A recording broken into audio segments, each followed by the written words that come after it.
10వ శ్లోకం.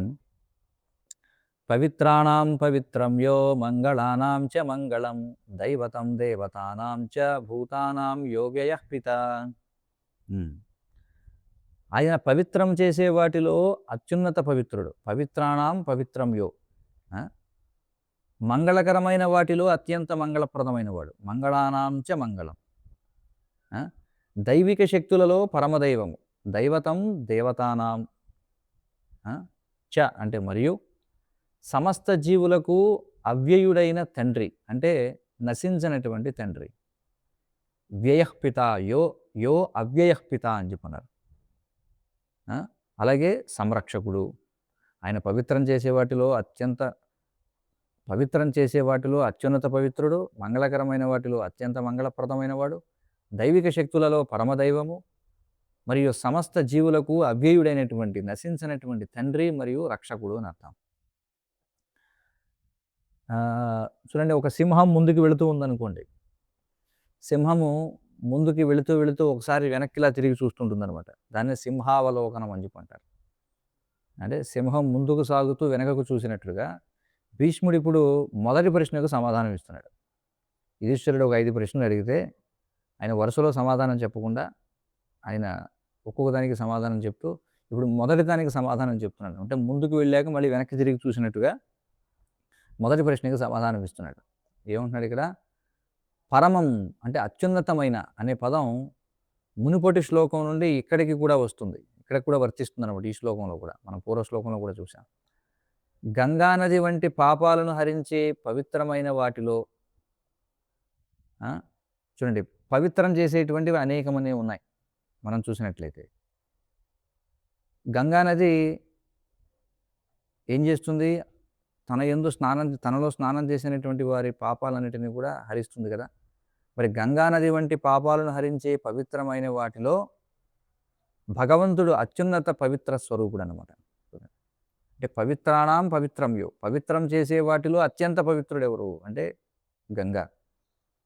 మరి ఆ గంగకి పాపాలను నిర్మూలనం చేసేటువంటి శక్తి ఎవరి నుంచి వచ్చింది? ఆ భగవంతుడి నుంచే వచ్చింది. అంటే పాపాలను తొలగించే శక్తిని ఇచ్చే మూలతత్వం ఆయనేనమాట. అంటే గంగానదికి పాపాలను హరించే శక్తిని ఇచ్చినటువంటి మూలతత్వం ఎవరంటే కృష్ణుడు. అందుకే విష్ణుపాదోద్భవి అని చెప్పంటారు. తర్వాత విఘ్నాలను తొలగించగల గణేశుని వంటి మంగళకరమైన వాటిలో భగవంతుడు అత్యున్నత మంగళస్వరూపుడు. అంటే విఘ్నాలను తొలగించే శక్తిని ప్రసాదించే మూలతత్వం కృష్ణుడు అనమాట. అంటే మనకి భౌతిక ప్రపంచంలో విఘ్నాలు తొలగించడం కోసం, భౌతికమైన విఘ్నాలు తొలగించడం కోసం గణేశుడిని పూజిస్తూ ఉంటారు కదా. మరి ఆ గణేశుడికి విఘ్నాలను తొలగించగలిగిన శక్తి ఎక్కడి నుంచి వచ్చింది? ఆ శక్తికి మూలం ఎవరట అంటే కృష్ణుడు. ఆ శక్తిని ప్రసాదించే మూలతత్వం కృష్ణుడు అని చెప్పన్నారు.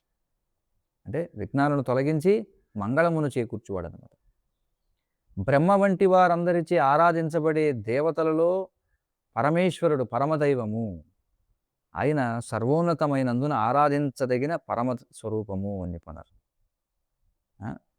కాబట్టి ఆరాధించగలిగినటువంటి వారిలో మనం చూస్తే బ్రహ్మదేవుడు, శివుడు లాంటి వాళ్ళు అత్యంత ఆరాధనీయులు. కానీ వారందరూ ఎందుకు ఆరాధనీయులయ్యారు అంటే వారికి ఆరాధనీయమైనటువంటి శక్తి ఎవరి నుండి వచ్చింది? దానికి మూలమైనటువంటి వాడు కృష్ణుడు అని అర్థం అనమాట.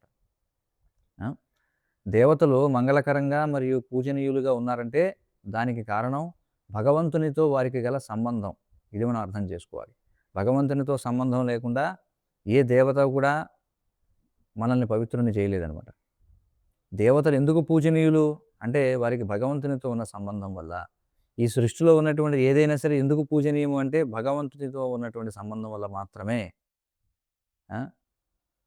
కాబట్టి వారు ఆయనను ఆరాధించడమే అని దీని అర్థం. వారు ఏ విధంగా పూజనీయులయ్యారు? ఎందుకంటే భగవంతుని ఆరాధించడం వల్ల. ఆయనే సమస్త జీవులకు తండ్రి మరియు రక్షకుడు. పిత అని చెప్పబడింది కదా. భూతానాం యో అవ్యయః పితాః అని చెప్పన్నారు. అవ్యయ అంటే నాశనము లేనివాడు అనే పదం ఈ లోకంలోని లౌకిక తండ్రుల నుండి ఆయనకున్న ప్రత్యేకతను సూచిస్తుంది అనమాట. ఈ ప్రపంచంలో ఉన్నటువంటి తండ్రులందరూ కూడా లౌకికమైనటువంటి వాళ్ళు. అంటే మరణించేటువంటి తండ్రులంతా కూడా కానీ కృష్ణుడిని దాని నుంచి విడదీస్తూ భీష్ముడు యో అవ్యయః పిత అని చెప్పన్నాడు. అంటే ఈయన నశించినటువంటి తండ్రి. కాబట్టి ఆయన ఎల్లవేళలా కూడా అందరినీ రక్షించేటువంటి నిజమైనటువంటి తండ్రి ఎవరంటే కృష్ణుడు. అందుకే భగవద్గీతలో కృష్ణుడు ఏం చెప్తున్నాడు? పితాహమస్య జగతో మాతా ధాత పితామహః అని చెప్పి అంటున్నాడు. నేనే జగత్తుకు తండ్రిని, నేనే మాతని, నేనే ధరించేటువంటి వాడిని, నేనే తాతని కూడా అని చెప్పి అంటున్నాడు.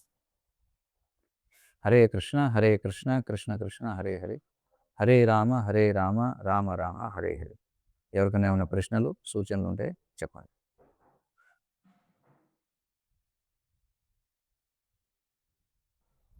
హరే కృష్ణ. శ్రీ విష్ణు సహస్రనామ స్తోత్రం की जय. जगद्गुरु श्रील प्रभुपाद की जय. वाञ्छाकल्पतरुभ्यश्च कृपा सिन्धुभ्येव च पतितानां पावनेभ्यो वैष्णवेभ्यो नमो नमः.